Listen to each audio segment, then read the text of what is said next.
ตอนเช้าวันนี้ผู้ข้ามาคอยสวนมันสวนเล็กได้อันนี้จ้างกับเจ้าซักหญ้ารอบนึงก็ได้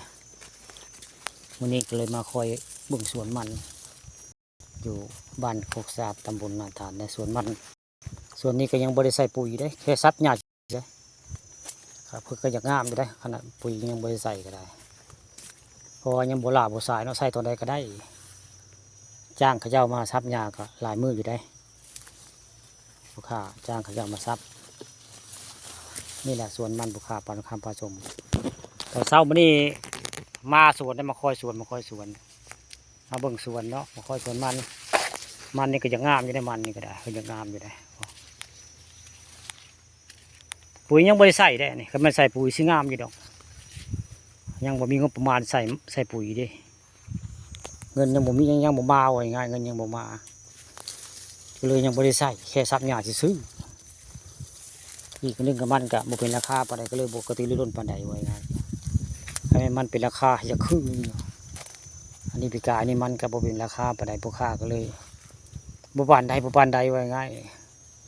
ใส่ก็ได้บ่ใส่ก็ได้ปุ๋ยเพราะว่ามันก็จะงามอยู่ส่วนมันบ้านโคกสาดล่ะนี่ส่วนมันปลาทองคำพาชมล่ะส่วนแรกได้ในส่วนแรกที่ปลูกมันก็จะงามอยู่ได้ซ้ำหญ้าแล้วก็ได้คาดว่าคำน้ำบ่ท่วมปีจะยากคืออยู่ผู้ค้าคือแต่ย่านน้ำท่วมเดี๋ยวนี้เขาเจ้าว่าผลที่ดีได้ปีนี้ย่านแต่น้ำท่วมพอแล้วถ้าน้ำท่วมมาเป็นได้ส่วนมันอันนี้เน่ามืดใบงานเน่ามืดเลยขาดความมั่นใจเนาะอยากใส่ปุ๋ยเนี่ยบ่อยากใส่เนี่ยย่านน้ำท่วมถ้าน้ำท่วมมันลุบแล้วพอมันตายมืดเน่ามืดได้เงามันแดงลำมันเนี่ยเงามันแดงคือเน่าได้ลำมันนี่สังเกตบ่เงาเด้อถ้าเงามันแดงก็ไม่ละพ้นสีเน่าได้มันก็คักในมัน72ต้นละมัน72เนี่ยนี่ปีนี้ได้ละมัน72มีทั้งมันเหลืองก็มีได้มันเหลืองก็มีหลายพันไว้ง่ายพันควายตู้ก็มีได้ละมันผู้ค้าปลูกไว้นี่อยู่ในสวนมันบ้านโคกซาดตำบลนาตาลปลูกมากอันก็ปลูกไว้อยู่ได้ยังบ่เห็นนี่เนาะอยู่ใส่ที่ปลูกบางทั่วผู้ค้าก็ปลูกโอ้เห็นแล้วนี่บางทั่วก็มีได้ปลูกไว้นี่บางทั่วประจำปีแหละนี่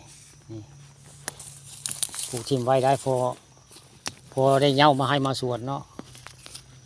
นี่ใครเป็นผู้ค้าใส่ปุ๋ยเพื่อจะงามมาได้นี่บางทั่วนี่กันนี่ยังบริใส่เพิ่นยังใส่ปุ๋ยเพิ่นก็จะวืดขึ้นไว้จะได้อันบางทั่วไปนี่ก็ได้เอาผู้ค้ายังสิเอาเงินซื้อมาใส่จีดอกปุ๋ยนี่ก็ได้เบิ่งแล้วบางทั่วก็ยาวเติบแล้ววันนี้ก็เลยมาคอยบางส่วนมันส่วนแรกเครือนี่ก็จะขึ้นนะเครือหญ้านี่ก็ได้หากระซับเมื่อกี้ก็เครือขึ้นนะหากระซับยิ่งเป็นเครือได้ก็ได้นี่แหละส่วนมันผู้ค้าปลาทองคำพาชมเลยนี่